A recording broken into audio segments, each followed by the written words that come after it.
अस्सलाम वालेकुम, तवारे पाकिस्तान न्यूज़ में खुश आमदीद। आज हम बात करेंगे इस वक्त तक क्या सिचुएशन डेवलप हो चुकी है उस हमले के बाद जो अमेरिका और इजराइल ने मुश्तरका तौर पर ईरान के खिलाफ लॉन्च किया है। अब तक की बड़ी डेवलपमेंट ये है कि आप देख ही चुके होंगे, मुख्तलिफ औकात में खबरें आपकी नज़र से गुजरी होंगी। ईरान के supreme leader Ali Ayatollah Khamenei अब हम में मौजूद नहीं रहे हैं। उन्होंने जामे शहादत नोश फरमाया है और वो इस वक्त यकीनन जन्नत में शोहदाए करबला के साथ मौजूद हैं। इसराइल की तरफ से किए जाने वाले हमले में किसी भी किस्म का तातुल और रुकावट नहीं आई है। आज रात ईरान ने मुख्तलिफ औकात में इसराइल पर मुख्तलिफ हमले किए। उन हमलों के नतीजे में हमें एक सायरन की गूंज इसराइल के मुख्तलिफ शहरों से मुसलसल सुनाई जाती रही। इस वक्त की सूरत हाल क्या है, नजर डालते हैं। कुवैत में मुतअद्दिद अमरीकी जंगी जहाज गिरकर तबाह हो गए हैं और ईरान इस बात का दावा कर रहा है कि उसने बहुत से जंगी तैयारों को निशाना बनाया है।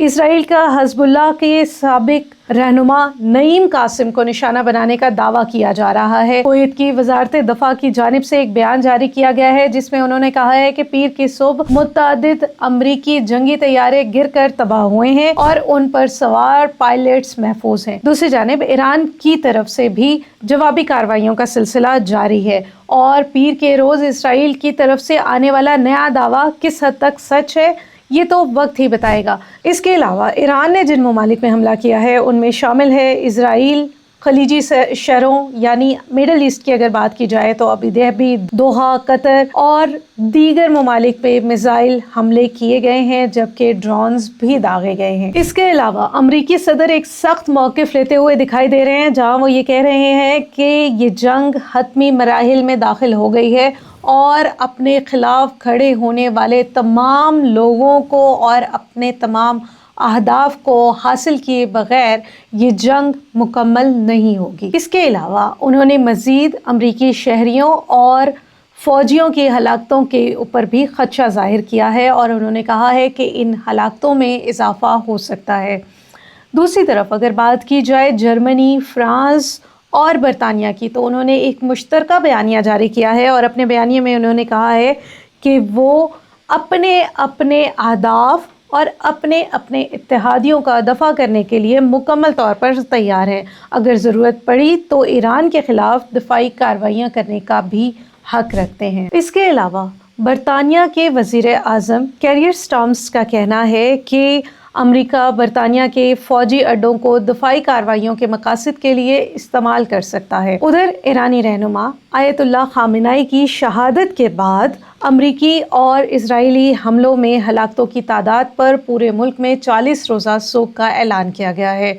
वहीं 7 दिन की आम तातील का भी ऐलान किया गया है जिसकी वजह आयतुल्लाह अली खामेनेई की शहादत है। ईरान ने मकबूजा इलाकों और अमरीकी अड्डों पर तारीख की सबसे बड़ी जंग शुरू करने का इंदिया भी दे दिया है। इस जंग का तीसरा बड़ा मुल्क इसराइल है। उधर इजरायली फौज का दावा है कि ईरान की दिफाई क़यादत को मुकम्मल तौर पर ख़त्म कर दिया गया है और मारे जाने वाले ईरानी रहनुमाओं में वज़ीर दिफा अजीज़ नसीरज़ादा, सिक्योरिटी उमूर के मुशीर अली शामखानी और पासदारान इनकलाब के कमांडर मोहम्मद पाकपुर भी इन शहादतों में शामिल हैं। इस बयान में मज़ीद ये कहा गया है कि 6 फ़िज़ाई एहलकारों ने बरवक्त तौर पर इजेक्ट किया है और उन्हें बाहिफाजत रेस्क्यू कर लिया गया है। इसके अलावा इस जंग का एक बड़ा मौजू आबनाए हर्मस है।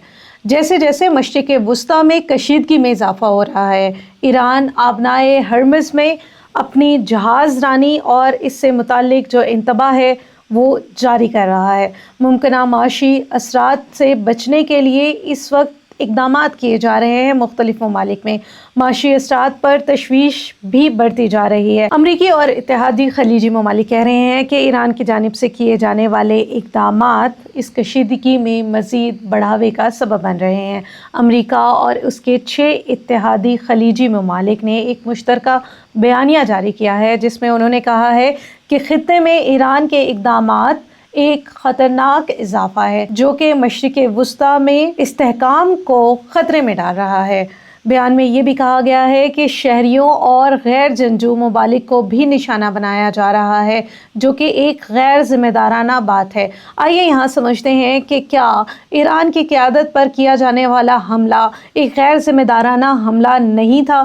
تو اس کا جواب یقیناً آپ کے بھی دماغ میں یہ ہوگا کہ نہیں۔ عالمی ادارے اور UN کے کنونشنز یہ کہتے ہیں کہ جنگوں میں باقاعدہ طور پر قائدین کو نشانہ نہیں بنایا جاتا، لیکن یہ دنیا کی انوکھی جنگ ہے جس میں ہمیں یہ ہوتا ہوا نظر آ رہا ہے۔ یہ ہے اب تک کی ایران کی صورتحال، جہاں اس وقت امریکہ اور اسرائیل نے ایک بھرپور حملہ کیا ہے جس کا مقصد ایران میں نہ صرف رجیم چینج تھا بلکہ ایران کی قیادت کو بھی ایلیمنیٹ کرنا تھا، جس میں خاصے حد تک وہ کامیاب تو ہو گئے ہیں، لیکن ایرانی قیادت ہمیں اب بھی ڈٹی ہوئی دکھائی دے رہی ہے۔ ایسی ہی مزید ویڈیوز اور تفصیلات جاننے کے لیے ہمارے ساتھ جڑے رہیے۔ آپ دیکھ رہے ہیں تمہارے پاکستان۔